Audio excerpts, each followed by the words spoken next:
guys, happy Friday. Welcome back to the Lovin Dubai show. We are kicking off your weekend with big stories. We're talking about Emirates flights going back to Nigeria. Dubai police is hiring and the mixed debate on the woman who's asked a restaurant to change its flooring after she fell over. And so if you are not, subscribe to the Lovin Dubai show podcast. Subscribe wherever you get your podcast from. And don't forget, as always, to enjoy the show. Good morning, Dubai. It's Friday. Welcome back to the Lovin Dubai show, where we go through the top trending stories that everyone across the country is talking about. Our top story for you today: Emirates flights to Nigeria are coming back. As well, Dubai police is hiring. The UAE is planning to regulate cold calls from marketers. As well, a restaurant responds to a request to change its flooring after a customer fell over. And do stay tuned, because we had the one and only James Blunt on the show, and we had him speaking about Elon Musk, social media, and also Meghan Markle's jam. Yes, and it's 222 days since the genocide began on October 7 in Gaza. The current death toll stands at 35,272. The number of injured people is 79,205, and 1.9 million people have been displaced from their homes. Today's weather is fair to partly cloudy, dusty at times with toasty highs of 37 degrees Celsius. Before we get to all of that, of course, Farah's giving me her encyclopedic knowledge of TikTok. Sprinkle, of course. Guys, every time I come in the morning and I just go over to Casey, I'm like, hi Casey, so this is trending on TikTok. Did you see this on TikTok? So it's a Gen Z. I like to believe I'm still Gen Z. But let's talk about Sprinkle Lady. Yeah, please. She is... sometimes can be very toxic. Okay. She gives advice to young girls and women of like how to deal with men.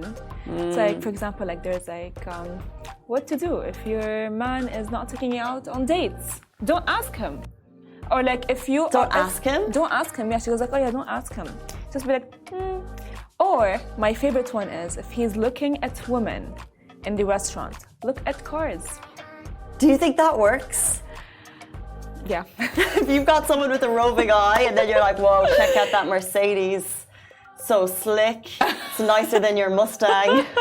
No, what I would do. Actually, men, would that upset you if we start complimenting other guys' cars? Yeah. Like, look at the rims on those ones. I mean, you know, the thing is, I've tried some of her tactics. And they do work. Okay. For example, she goes like, men like toxic. I'm not toxic. I'm not. But she goes like, oh yeah, men don't like naggy women, they like cold and so on. And yeah, I've tried the theory and it works. No. And also the phrase like naggy women, I feel like that's such a negative stereotype on women and that she shouldn't perpetuate. But I saw some of her videos are toxic and then others kind of speak truths. Yeah, that's the sense that I got. Yeah. But I don't agree that, and it's also, maybe it's just not just about men, but like people like toxic. Yeah. It's not true. It's not You true. don't want toxic. a toxic relationship. I know, but and acting in a certain manner isn't going to get you the love of your life. I don't think. I agree with you. In my infinite wisdom. Guys, I do agree with Casey's wisdom. I know that. You know, you always tell me things and I'm like, oh yeah, you know, and then you turn out to be right. I agree with you. But I've tried some of her theories. I really did. I mean, for example, like, you know what? When I would like fight with a man, back then I used to react. Now I don't react. I just block. Oh, good for you. Yeah, strong. You're done.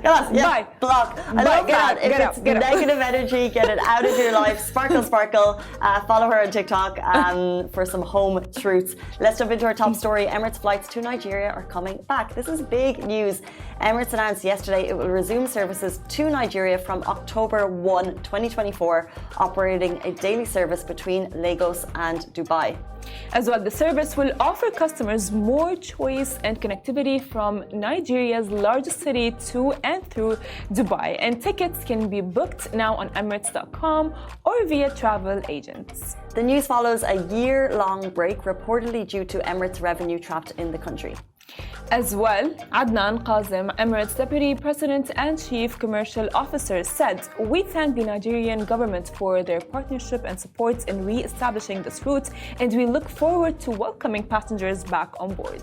No, it's going to be music to the ears. We have a large population of Nigerians in the UAE, and this just means more connectivity for travel. I think it's amazing. So you can hop on, book those flights now and get on them from October 1st. Let's jump into our next story because we kind of mentioned this yesterday. Yeah. We're speaking about cold callers in the UAE. So first of all, is anyone watching on Instagram right now? Because when you speak to some people, they constantly get cold callers, and then others kind of just don't. I agree with you. They're honestly really annoying. So the UAE is planning on regulating cold calls from marketers. Of course, His Highness Sheikh Mohammed bin Rashid Al Maktoum, Vice President and Prime Minister and ruler of Dubai, chaired the UAE cabinet meeting at Qasr Al Watan, Abu Dhabi, on May 15th, where they discussed regulating marketing calls to ensure consumer privacy and comfort. The decision includes setting specific guidelines for telemarketing practices, establishing compliance obligations for companies, setting penalties for violations. And honestly, we talked about this yesterday, literally, and they are sorry if you are honestly if you gave calls. You do the cold calling. I've had a job where I did the cold calling. Oh my god, yeah, I'm sorry. I did it well, and I also had a job where I had to stand on the street and it was so Concern as an Irish charity, and I had to stop people in their tracks and say, "Hey, do you have a minute?" Talk to them about what the charity was doing and get them to give me their credit card details on the street. That was one. And also I had a job where I was cold calling and I was trying to sell people fascias and soffits. I can't remember the words. The drainage for your home. Okay, oh yeah. So I'd be like, "Hey, is this Farah?" Like, I'm busy. No, I know you're busy, but I actually have something that's going to be absolutely life-changing. Are you interested in your drains? Do you know how your drainage system in your home is affecting your life? I think you have a moment for me. I mean, I live with my parents, and my dad does that. Can I give you his number? I'd love to speak to your dad if he's available. If you could just get... No, don't hang up. Don't hang up. I need to go. Bye. Never hang up. Don't be mean. I'm just trying to make a living. Look, I know, but for sure, like for example, that's like it's annoying. I only feel like it's annoying after a lot of scam calls would come through as well. You know, because like it's like when, let's say, a marketer calls. It wasn't a scam. These guys aren't scams. They're just trying to make their money. I know. I really do know that. But again, like it's like stop. Like, how do you get my number? That's number one. And why? This is like it's just like. But that's exactly what the government is doing, because I think a lot of people have that very same question, Farah. How did they get your number? So what they're doing is they are regulating the cold calls to ensure that maybe our numbers will be a little bit safer, which we say thank you very much for. But I'm just going to tell you that having been on the side of making those calls, and I get we all get calls, especially from banks. It's from your own bank trying to sell you a product, or from your telecommunication provider trying to upsell you. I think like 50% of the time I'm super nice, and the other 50% of the time I'm like, I don't have time, sorry. You know what I mean? Like, it depends on the day. That I agree with you, but can I tell you something funny? So when my bank calls me and they try to send me either a credit card or something like that, I don't know, the guy calls and he goes like, "Farha, how are you? Have a credit card?" They speak so fast and I'm like, can you give me a break? I want to tell you that I need to go. Yeah. I have to go. Stop talking. It's a technique, I guess, to keep you on the phone. But I got smarter. The moment they call, I'm like, sorry, I'm not interested. Yeah. Sorry. Boom. The best that we can do. Sorry, I'm not interested. And it's polite, it's to the point, and also you don't make them think that they're going to get a sale. That is because true. Actually, if you go down that road with them, you know, we used to actually, when I was younger, when we were... I went to a boarding school, we used to stay up at night. We had a free hotline for an American cold calling thing, and we'd ring them and see how long we could get them to stay on the phone for. So it'd be like... You'd just be talking to these Americans in the middle of the day, and you'd be like trying to get up, and everyone would be like crowding around you, and you'd be like, "So what are you doing?" You get like 15 minutes. Yes, that's actually funny. So you could try and keep them on, but actually, I say don't, because actually they're trying to make their money at the end of the day. I agree with you, but what you've said is nice. But you know, sometimes you might have a bad day, right? And you might be very busy. You might have like a million tasks on top of your head, and you're thinking of all of them. And while you're working, you're triple tasking, I don't know.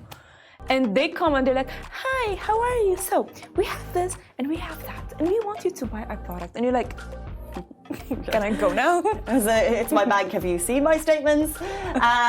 So let's be empathetic for people doing their jobs if possible. And speaking of people who do their jobs incredibly, we have big news on the hiring front. So, Dubai Police wants you. Yes, 150 job openings for national service recruiters and reservists were announced at the National Service Career Fair of 2024. Dubai Police wants go-getters to join their top-notch team and is allowing potential recruits test drive their job with VR headsets. This cool tech allows users experience the job firsthand and check out happiness-boosting initiatives in the workplace. Now, why work there? You might ask yourself this question. Dubai Police is respected and popular among law enforcement job seekers for its stability and growth opportunities. So, joining them means making a positive impact on community safety. That's very cool. That's very cool. Do you ever, whenever you were growing up, and you just look at the police like absolute heroes, and I feel like because it's a service to society. That's true. And you're putting your country, your city before your family. That's I true. feel like in some cities they're not respected as much as they should be, which is such a shame because they have a job which is keeping society in check, which is needed. But I think in the UAE, that hero element is still there. That is true, they're 100%. so cool, Dubai Police. And they're so nice as well. Yeah, they're so Funny nice. thing, I used to fear the police because of my family, because of my parents. Whenever I used to be a bad child, my parents would be like, yeah, we're calling the police right now. And I'd be like, why would you do that to me? I now have this fear of police because of you guys. But if they did call, Dubai Police would play along and they'd be like, Farah. I know. They would, because they're such heroes. We posted a video yesterday, and it's of a woman. She was stuck on the side of the road. Dubai Police happened to be passing. They brought her into the police car and they gave her a lift home. Gentlemanly, nice, moral behavior that so this nice. Woman didn't have to worry and she got home safely. They are so nice. I can reassure that. But just for everyone who wants to apply, by the way, guys, it's not only for nationals, UAE nationals. If you're a resident, you can apply. If you meet the job requirements, you will get the job. If you're good at the job, you will get the job. This is amazing. Period. More information on our website on that one? 100%. This is another story that came through yesterday, and it's getting a surprising debate on both sides. So a restaurant has responded to a request to change its flooring after a customer fell over. So a restaurant was dining at Nammos. We know this is quite a bougie restaurant down in the Four Seasons Jumeirah, when the resident fell and sustained some injuries. She stated that the issue was the rough stones that are used to make up the stairs leading to the outdoor area. Now, after the fall, she requested that the woman asked to rectify the unevenness of the stairs to ensure the safety of all guests, especially those navigating the area in high heels. The restaurant responded. They basically told her that they're kind of aware, they have security present to watch for people wearing heels and using the stairs, as they're aware it could be difficult to navigate, so they did apologize, but they stated that these design choices, they fit the Mykonos, the Mykonos aesthetic, carried across all of their branches. Now, the woman was later invited for a complimentary coffee in their lounge area, but she was not seeking compensation. She wanted the restaurant to implement a change in the design for safety. This reminds me of when I was young and I would hit my toe. I'd be like, oh my God, it's not me, it's the wall, or it's the table, or it's something. I was never to blame. What? I was never to blame for any injury I had. It's the wall. Well, I don't want to take that out of the woman. I feel so we don't have her. We know what happened, but I just feel like there's a very mixed debate on this. She's saying it's the stairs themselves are a safety hazard. The restaurant is saying this is the aesthetic, which is really interesting because I think in this restaurant people actually pay for the aesthetic. Like, people pay for that Mykonos vibe that's created with all of these design details and touches. True. So, are they going to change their flooring? Probably not, but if it was a safety concern, should they? So the story is out there, and then people are debating on both sides. So I think, like, some people are saying, like, look, absolutely valid point. If it's a safety concern, the restaurant should do something. And then other people are saying, you know, I hurt my neck because I was looking at the Burj Khalifa because it's tall, you know, so it was a joke. But like, but there's a very quite heated debate on both sides. But actually, like, see, there's a point, because, like, fine, you hurt yourself, but that's not on the restaurant and the aesthetic. That's the point. I mean, they just want to give you the Mykonos experience. So if you're going to go to Mykonos, you're going to get the same floors. What are you going to blame? The island, or are you going to blame you? You know what I mean? It's. I do understand. You know, of course, I do feel for her. I hope she's safe and healthy and so on. But, like, for example, if I'm gonna go to a restaurant and I know that this restaurant is like, I'm gonna go party, like, or like, I don't know, I wouldn't wear like high heels if I'm gonna jump up and down and party. You know what I mean? True, but someone's response to that was like, but you're going to the Four Seasons. Like, adjacent. Yeah. So you are going to wear heels. But I agree with you too on the restaurant front. But then, if there was a legitimate safety hazard, would you expect a venue to make sure that that wasn't there? If it was a legitimate safety hazard, I haven't been on the steps in heels. I don't know, but I think there's a valid argument on both sides. But as you said, we hope that her injuries are okay. I hope. I really do. You know, but again, I don't think. Maybe I don't look. I'm trying to get to her point. I'm trying to understand it from her point of view. But then I don't think it would be fair for me to be like, oh yeah, you know what? I fell on this floor, so now please change the floor because I fell. Just because I care about everyone, that doesn't make sense. You know, again, like, there are a lot of other women that for sure were wearing heels and, you know, went down these stairs and did not hurt themselves. Yeah, I mean, it was meant to be. It was meant to fall. Whoa! but the restaurant acknowledged that they are aware that this does happen. So people have, I don't know if people have fallen, but they're aware that it is a concern. So they have security there. So maybe they weren't there, but yeah. So they offered her a complimentary coffee in the lounge, and she said, "I actually don't want that. I want a change in your design." So if there's any updates on that one, we will let you know. Up next, James Blunt is coming to the Coca-Cola Arena on May 24th, all thanks to Blue Blood Entertainment. We got to sit down with him. We asked him his thoughts on Elon Musk, his incredible Twitter kickbacks, and of course, has he tried Meghan Markle's jam? Stay tuned.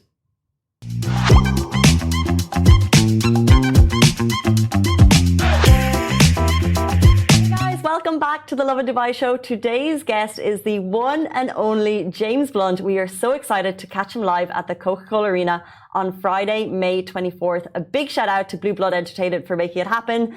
But before then, we want to get his thoughts on music, social media, his merch drop, and whether or not we can convince him to go skiing in Dubai. Welcome to the show. Hey, Casey, great to see you. Remember my name, what a treat. Okay, so I've just been on your Twitter, and the video that you just dropped, it says, "No more Dior, to hell with Chanel, the James Blunt store is here." Can you tell us about your merch drop? Yeah, I mean, I think I'm a solo artist, aren't I? It's quite hard to kind of come up with merch that takes me too seriously. It's not like a cool band name. So rather than promote myself, the merch is all about Blunty's beach bar in Ibiza, which actually doesn't exist. And so the merch is all based around an imaginary bar, which I suppose one day I'll probably have to open the real thing. Well, you've gone from pubs, so I've no doubt that bars are on the horizon for you too. But you used Twitter to launch it, and of course you are the undisputed king of Twitter, maybe just after Elon Musk. So I just want to get your thoughts, like, how do you think Elon is doing at the helm of X? I mean, I think he's a genius. I think he's realized that social media generally, in particular Twitter, has just slowly eroded away at society, and it's tearing us apart. It's a place where people are generally really mean and horrid to each other. And I think his genius is he's gone and bought it, and he's killing the bird from within. And eventually, hopefully, we realize it's a place and we'll put down our phones and get back into the real world. Well, surprisingly, I feel the same. I do hope we get there. And you are the perfect example of, people love to troll you because of the trolls that you give back. But like, there's you, but then there's your family. And do you sometimes feel the need to protect them from social media? Like, are they as good at putting that shield around them, so to speak, that you've managed to build? Because it's not easy for everyone, right? Yeah, I mean, I don't include my family in my work life. I keep the two separate. In my public life, I really don't show them in any kind of tweets. I try not to show them at all in that, and protect them from that. I think as a parent, though, you're asking me really as a parent, very hard for young people in a world where they live their lives feeling the judgment of others through social media, the pressures to post on social media, and the impact it has when you feed back. Read any comments under any kind of newspaper article or comments on Instagram posts of pictures, and people are often, they don't have the compassion and the care and kindness that they have when they're face to face. So it's a pretty difficult world, and I wouldn't want to be a younger person trying to meet people or understand the world through my phone. Would be a tougher thing than I've had to have myself. I agree. And do you have maybe tips for people who would like to build a thicker skin, whether it's on social media or in real life? Like, how did you build your confidence? Well, I think it's just not the real world. It's not the real world, and it's worth ignoring. And so I'm a musician, and as someone if you put your head above the parapet, you should expect to have people taking shots at you. And then it's about perspective, really. I can get some negativity online whilst I'm just about to play a concert to 10,000 people. And then I'll be in an interview and they go, "Oh, I've seen 2 negative things or 3 negative things about you online. Does that hurt you?" And you go, "Well, actually, I'm just about to play to 10,000 people, and those 10,000 people have paid good money, and they've queued up, and they've traveled, and they've maybe come by train or plane, and they put hotel rooms. They've really put the effort in, and the time and the money. It would be bizarre then to be offended by 2 or 3 tweets by someone who's upstairs in their bedroom alone writing some negativity, and yet we seem to dial in on that negativity as humans, and so perspective on what's really going on in the real world is probably what gives you the thicker skin. Perspective, fair enough.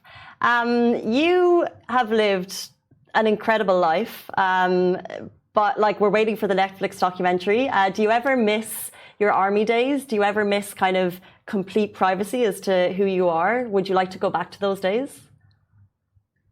I really did enjoy my time in the army, just because I suppose it's a place where you're reliant on each other as a team, and hopefully, if hopefully you're sent to do things that are of benefit to people. I was sent to the Kosovo conflict, and I think at least we were stopping 2 peoples from murdering each other. So that felt like we were in the right place, which can't be said that it doesn't happen all the time, does it? But would I want to go back? Definitely not. I am very lucky to do what I do now. I tour the world with a band who are my close friends. I've worked with them for almost 20 years now. And we have an amazing time, and we get to go to amazing places like Dubai and play, and to be coming there next week. It's a great job. So no, please don't send me back to the army. I hear you. I'll make a note. Speaking of living a wild life, of course, you're friends with Harry and Meghan. And I just want to quickly ask, she's unveiled a British jam. And I just wondered if you'd had an opportunity to taste it. Not yet. No. Not yet. No. Okay. And you're coming to Dubai.